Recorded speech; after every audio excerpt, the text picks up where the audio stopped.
নমস্কার। আজকের suspense story চ্যানেলে আপনাদের সকলকে স্বাগত।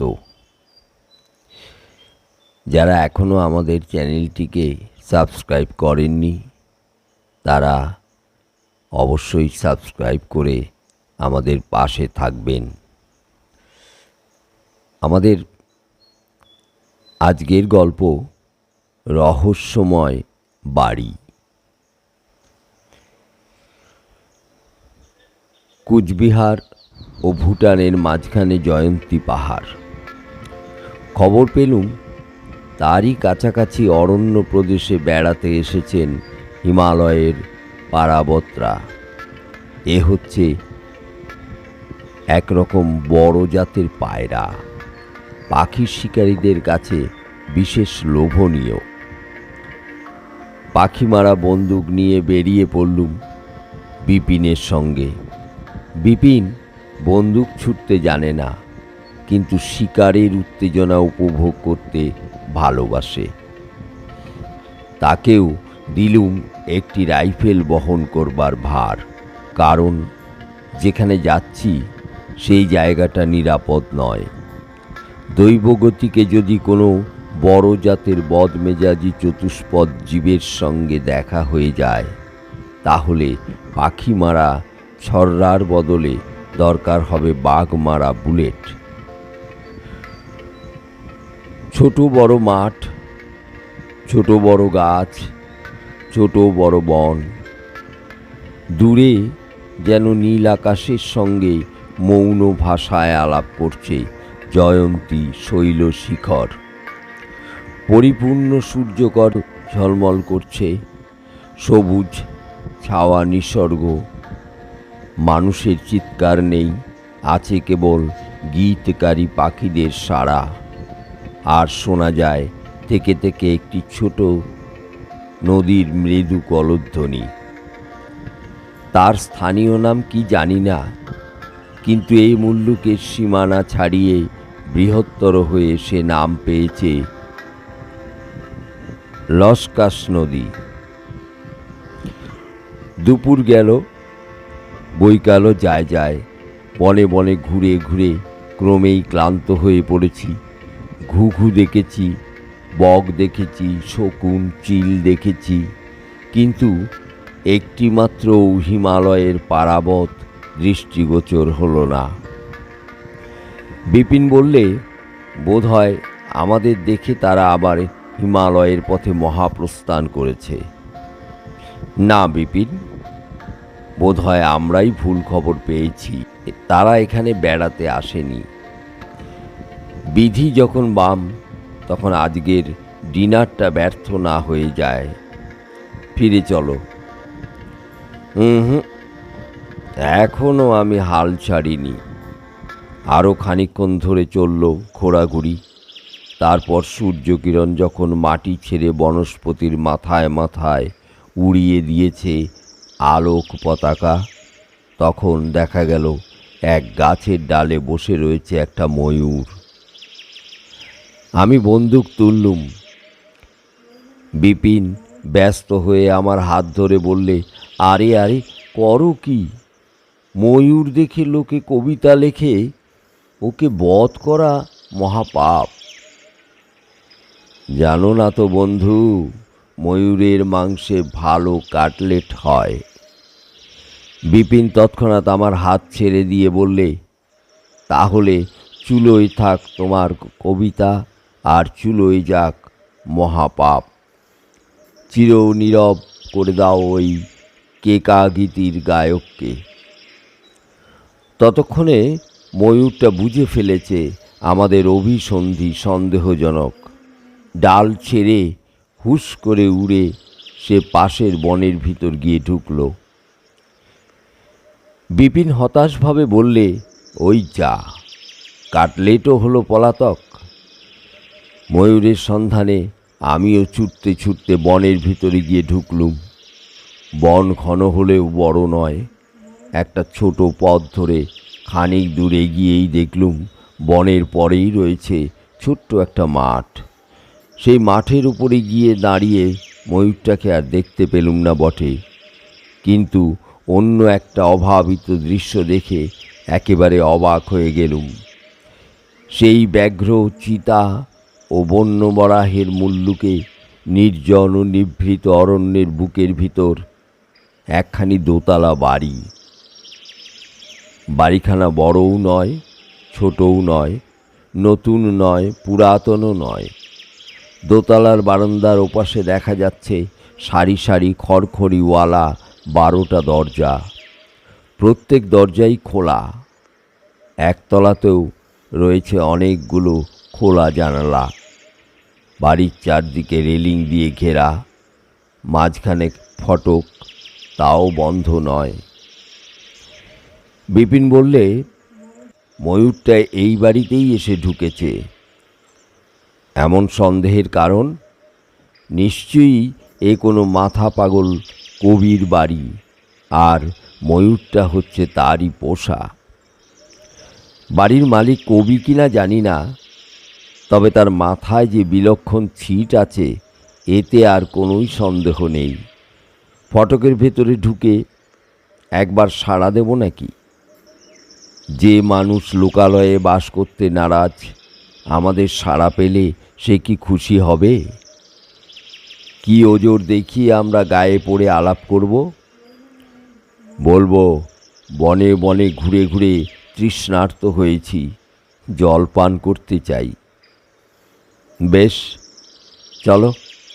কিন্তু সত্যি কথা বলতে কি ভাই, কৌতূহলের সঙ্গে সঙ্গে আমার কেমন ভয়ও হচ্ছে। গুটি গুটি ফটকের ভিতরে গিয়ে ঢুকলুম। বাড়ির মালিক কবি হতে পারে, কিন্তু ফটক ও বাড়ির মাঝখানকার বিস্তৃত জমির উপরে কবিত্বের কোনো লক্ষণই খুঁজে পাওয়া গেল না। সেখানে আছে কেবল বুনো আগাছার ঘন জঙ্গল। নেই একটিমাত্র ফুলের চারা। বাহির থেকে আগে একতলার ঘরে খোলা জানালাগুলো দিয়ে ভেতরে উঁকি ঝুঁকি মারতে লাগলুম। জনপ্রাণীকে দেখতে পেলুম না বটে, কিন্তু কোনো ঘরেই আসবাব বা তৈজসপত্রের অভাব নেই।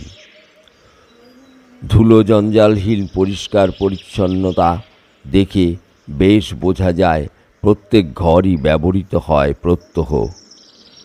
বিপিন বললে, কে জানে কোন নিরালা কোণে বসে কবি তার কাব্যলক্ষ্মীর ধ্যানে নিমগ্ন হয়েছে। আমি বললুম, কিন্তু কবির সাঙ্গপাঙ্গরা কোথায়? একটাও চাকর বামুনের টিকি দেখতে পাওয়া যাচ্ছে না যে। চলো সদর দরজায় গিয়ে ডাকাডাকি করে দেখা যাক কবির ধ্যানভঙ্গ হয় কি না। যথেষ্ট হাঁকাহাঁকি ডাকাডাকি করা হলো। চারদিকে ধ্বনিত প্রতিধ্বনিত হয়ে উঠল আমাদের উচ্চ চিৎকারে, কিন্তু সমস্তই হলো অরণ্যের রোদন। বাড়ির ভেতর থেকে এলো না একটা মাত্র টু শব্দ। আমি বিস্মিত হয়ে বললুম, পরিষ্কার পরিচ্ছন্ন, আসবাবে পরিপূর্ণ, জনশূন্য অরক্ষিত বাড়ি, এ কি রহস্য? এই রহস্য ভেদ করতে হলে আমাদের বাড়ির ভেতরে অনধিকার প্রবেশ করতে হয়, যদিও সেটা হবে বেআইনি কাজ। তবু তা না করলে আমাদের কৌতূহল শান্ত হতে পারে না। আর আমরা তো চোরের মতো ঢুকবো না, দস্তুর মতো সাড়া দিতে দিতে ভিতরে যাব। ঢুকে পড়লুম বাড়ির ভিতরে। তারপর, বাড়িতে কে আছেন বলে চেঁচাতে চেঁচাতে একেবারে গিয়ে দাঁড়ালুম মাঝারি আকারের একটা উঠোনের ধারে। উঠোনের চারদিক ঘিরে দরদালান। মেঝে এমন তকতকে যে মনে হয় সদ্য সদ্য ধুয়ে ফেলা হয়েছে। দালান ধরে এগিয়ে এক কোণে পেলুম দোতলায় উঠবার সোপান শ্রেণী। সজোরে পা ফেলে ও চেঁচিয়ে বাড়ি কাঁপিয়ে সিঁড়ি বেয়ে উপরে উঠতে লাগলুম। দোতলার দালান পেরিয়ে প্রথম ঘরে গিয়ে ঢুকলুম। সেখানে বেশ বড় সড়ো, নিশ্চয়ই বৈঠকখানা রূপে ব্যবহৃত হয়। কক্ষতলে পাটাতনের উপরে সাজানো সারি সারি তাকিয়া, দেওয়ালে দেওয়ালে ছবি, ও বড় আয়না। ছাদ থেকে ঝুলছে দুটো মস্ত আলোর ঝাড়। ঘরের এক কোণে রয়েছে একটা মটকা জড়ানো, বড় আলবোলা এবং দুটো রূপোর বাঁধানো হুঁকো। একাধিক মানুষের জন্যে আসর প্রস্তুত, কিন্তু মানুষ নেই একজনও। বৈঠকখানার এক পাশে একটা দরজা দিয়ে ঢুকলুম গিয়ে আর একটা ঘরে। মাঝারি ঘর, কার শয়ন গৃহ। মূল্যবান পালঙ্কে পুরু, গদির উপরে পাতা শঙ্খধবল আস্তরণ। এখানে ওখানে রয়েছে মাথার বালিশ, গাল বালিশ, পাশ বালিশ। একদিকে একটা প্রকাণ্ড আলমারি, দরজায় তার আয়না বসানো, তার পাশে একটি গোল মার্বেলের টেবিল ও দুখানা গদি মোড়া চেয়ার। আর একদিকে একটা মস্ত লোহার সিন্ধুক এবং একটা দেরাজ আলনা। আলনায় ঝুলছে খানকতক ধোপদস্তুর শৌখিন ধুতি এবং দুটো চুড়িদার পাঞ্জাবি। কিন্তু কে এই বিছানায় শোয়, এইসব জামা কাপড় পরে, এই গদি মোড়া চেয়ারে বসে? এই ঘরের ভেতর দিয়ে গেলুম আর একখানা ঘর, কিন্তু সেখানে গিয়ে দাঁড়াতে না দাঁড়াতেই আচম্বিতে কেমন একটা ঠান্ডা কনকনে দমকা হাওয়া আমাদের গা ছুঁয়ে সাঁ করে দালানের দিকে খোলা দরজাটা ধাক্কা মেরে বাইরে বেরিয়ে গেল।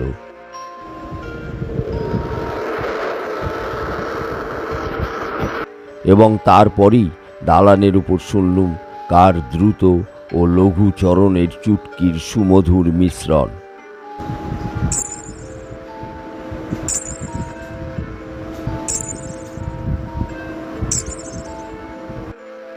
এ কি আমার কানের ভ্রম? সেই মুহূর্তে ঘরের ভিতরটাও ভরে উঠল ভুরভুরে বেলফুলের সুগন্ধে। সবিস্ময়ে বললুম, বিপিন, শুনেছ? দালানে কার পায়ের চুটকির আওয়াজ তো শুনেছি। ঘরের ভিতরেও কোনো গন্ধ পাচ্ছ না? পাচ্ছি বই কি, বেলফুলের। কিন্তু ভরা শীতকালে কখনো কি বেলফুল ফোটে? আমিও তাই ভাবছি। ঘরের ভেতরটা দেখলেই বুঝতে বিলম্ব হয় না যে এখানে বাস করেন কোনো তরুণী মহিলা। একটা ড্রেসিং টেবিলের ওপর সাজানো রয়েছে হরেক রকমের প্রসাধন সামগ্রী, রুজ, সিঁদুর, পাউডারের কৌটো, এসেন্স, তরল আলতা ও সুবাসিত তেলের শিশি প্রভৃতি। আলনাতেও ঝুলছে রঙিন শাড়ি, সেমিজ, সায়া ও ব্লাউজ প্রভৃতি। তন্ময় হয়ে এইসব দেখতে দেখতে হঠাৎ খেয়াল হলো আমার চোখ ক্রমেই ঝাপসা হয়ে আসছে। একটু তফাতে আরও ভালো করে নজর চলছে না। চমকে মুখ তুলে জানালার বাইরে তাকিয়ে দেখি সূর্য অস্তগত এবং সন্ধ্যা প্রায় সমাগত। বন থেকে ভেসে আসছে পাখিদের বেলা শেষের কাকলি এবং আকাশপথ দিয়ে বাসার দিকে যাত্রা করেছে দলে দলে হংস বলাকারা। বিপিন বলে উঠল, সর্বনাশ! এখনই চারিদিকে অন্ধকার হয়ে যাবে। বনের ভিতরে শেষটা হারিয়ে বেঘরে মারা পড়ব নাকি? ঘরের মধ্যবর্তী দরজাগুলো দিয়ে দুটো ঘর পেরিয়ে দুজনেই দ্রুত পদে এসে পড়লুম আবার সেই বৈঠকখানায়। সেখানে আর এক অবিশ্বাস্য দৃশ্য। পাটাতনের বিছানার উপরে বসানো আছে বৃহৎ আলবোলাটা এবং তার সটকার রূপোর বাঁধানো নলের মুখটা পড়ে রয়েছে একটা তাকিয়ার উপরে। আমি একেবারে থ হয়ে দাঁড়িয়ে রইলুম কয়েক মুহূর্ত। বিপিন বললে, আমি দিব্যি গেলে বলতে পারি খানিক আগেই আলবোলাটা নামানো ছিল মেঝের ওপরে ওই কোণে। আমি বললুম, ঠিক তাই, কিন্তু এখন আর ও নিয়ে মাথা ঘামানোর সময় নেই, আগে বেরিয়ে পড়ি চলো। একরকম দৌড়েই সিঁড়ি দিয়ে নেমে দালান পার হয়ে বাড়ির বাইরে এসে দাঁড়ালুম এবং ঠিক সেই সময়ই শুনলুম বাড়ির উপর থেকে কারা পুরুষ ও নারী কণ্ঠে হা হা হা হা করে হেসে উঠল। ছুটতে ছুটতে আঙিনা, ফটক ও মাঠ পেরিয়ে বনের কাছে এসে আর একবার ফিরে দাঁড়ালুম। সেই সৃষ্টি ছাড়া বাড়ির জানালাগুলো দিয়ে আলো দেখা যাচ্ছে। আলোকে আলোকে সমুজ্জ্বল হয়ে উঠেছে প্রত্যেক ঘরখানা। বললুম, বিপিন, কারা আমাদের সঙ্গে প্র্যাকটিক্যাল যোগ করবার চেষ্টা করছে? বাড়ির সব ঘর তল্লাশ করতে পারলেই রহস্যের হদিশ পাওয়া যেত। আচ্ছা, কাল দুপুরে আবার দলবল নিয়ে এসে দেখতে হবে কোথাকার জল কোথায় গিয়ে দাঁড়ায়। পরের দিন ফের না এসে ছাড়িনি এবং এসেছিলুম সদল বলে। বলা বাহুল্য, দলের কোনো লোকই আমাদের দুজনের কথা সত্য বলে গ্রহণ করেনি। বনের যথাস্থানে এসে শুনলুম, বিপিন, ময়ূরটা কাল এই গাছের ডালেই বসেছিল তো? হ্যাঁ। এসো সবাই আমাদের সঙ্গে। পথ ধরে বনের ভেতর ঢুকলুম বটে, কিন্তু মিনিট তিনেক পদচালনার পরেই পথ হয়ে গেল একেবারে বন্ধ। সামনে দাঁড়িয়ে আছে ঘন কণ্টক তরুলতা সমাচ্ছন্ন দুর্ভেদ্য অরণ্যের প্রাচীর। আর এক পদও অগ্রসর হওয়ার উপায় নেই। বিস্মিত হয়ে বেরিয়ে এসে আমরা অন্য কোনো পথ খুঁজতে লাগলুম, আর কোনো পথই নেই। আগেই বলেছি, বনটা বড় নয়, তার চারদিকে বেষ্টন করে ঘুরে আসতেও বেশি সময় দরকার হলো না। কিন্তু কোনো দিক দিয়েই ভেতরে প্রবেশ করবার পথ পাওয়া গেল না। বনের ভেতরেই থেকে গেল বনের রহস্য।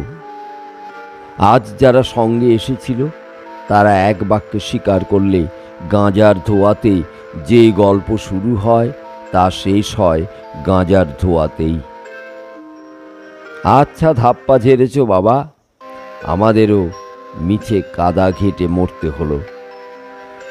আমাদের জবাব দেওয়ার মুখ নেই। গল্পটা এখানেই শেষ। গল্পটা কেমন লাগলো অবশ্যই আমাদের কমেন্টে জানাবেন এবং আমাদের চ্যানেলটিকে লাইক ও শেয়ার করতে ভুলবেন না। ধন্যবাদ।